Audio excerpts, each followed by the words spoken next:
Assalamualaikum warahmatullahi wabarakatuh. Perkenalkan, nama saya Rizky Indriani dari kelas 10 TKP 1, nomor absen 30.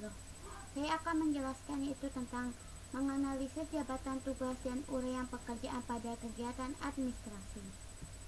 Pertama-tama, jabatan.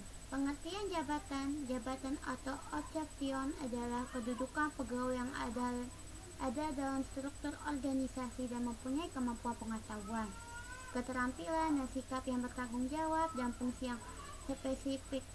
Jenis jabatan. Jenis-jenis jabatan. 1. Kepala kantor, pimpinan kantor, direktur kantor. 2. Manajerial. 3. Staf atau pembantuan ahli. 4. Kepala personil atau HRD. 5. Kepala tata usaha, kepala administrasi. Pengertian analisis jabatan. Analisis jabatan atau job analysis adalah suatu kegiatan untuk menganalisis pekerjaan apa saja yang harus dilakukan, bagaimana mengerjakannya, dan bagaimana harus dilaksanakan. Analisis jabatan juga membuat informasi tentang suatu jabatan dan syarat-syarat yang diperlukan untuk dapat menduduki jabatan tersebut dengan baik. Tujuan analisis jabatan. Analisis jabatan penting dilakukan sebelum diadakan perekrutan tenaga kerja. Ada beberapa manfaat yang diperoleh dengan mengadakan analisis pekerjaan, yang juga merupakan tujuan dari dilakukan analisis jabatan.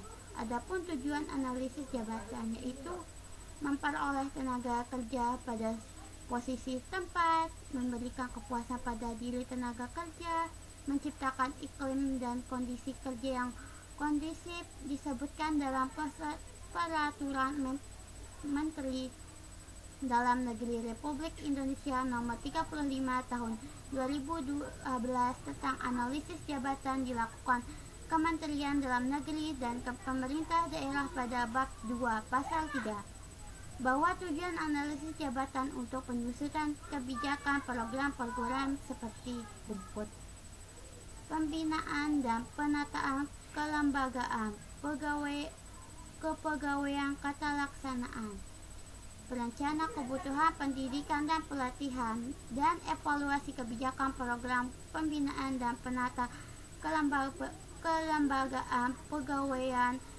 ketelaksanaan, dan perencana kebutuhan pendidikan dan pelatihan. Fungsi analisis jabatan.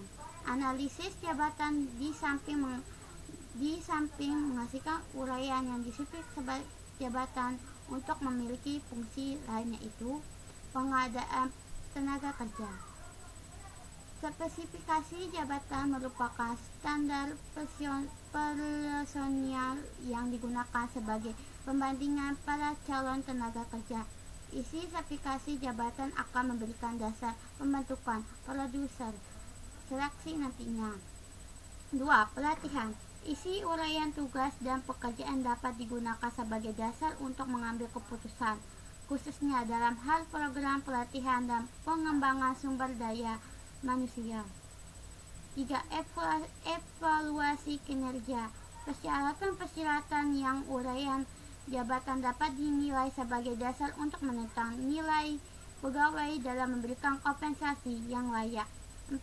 Penilaian presentasi. Untuk menentukan apakah pekerjaan dapat diselesaikan dengan baik, maka deskripsi jabatan akan sangat membantu untuk memiliki sasaran pekerjaan. 5. Promosi dan transfer pegawai. Informasi dan tata pegawai akan membantu proses pengambilan keputusan sebagai dasar program promosi dan transfer pegawai. Metode analisis jabatan. Metode analisis jabatan. Ada 4 metode yang digunakan dalam proses analisis jabatan untuk pengumpulan data terhadap suatu jabatan, antara lain sebagai berikut.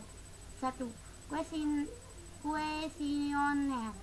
Data pertanyaan yaitu mengumpulkan data yang menggunakan daftar pertanyaan yang sudah disusun sebelumnya, kemudian disebarkan kepada pegawai untuk diisi. Pengamatan atau observation. yaitu mengumpulkan data. Cara mengamati langsung di tempat, hasil pengamatan tersebut langsung dicatat untuk diolah menjadi informasi untuk jabatan tersebut. Wawancara atau interview, yaitu mengumpulkan data dan mengajukan pertanyaan yang disiapkan sebelumnya dan mencatat jawaban untuk dialog informasi yang diperlukan. Menulis laporan pekerjaan secara singkat. Hanya itu yang bisa saya sampaikan. Sekian dan terima kasih.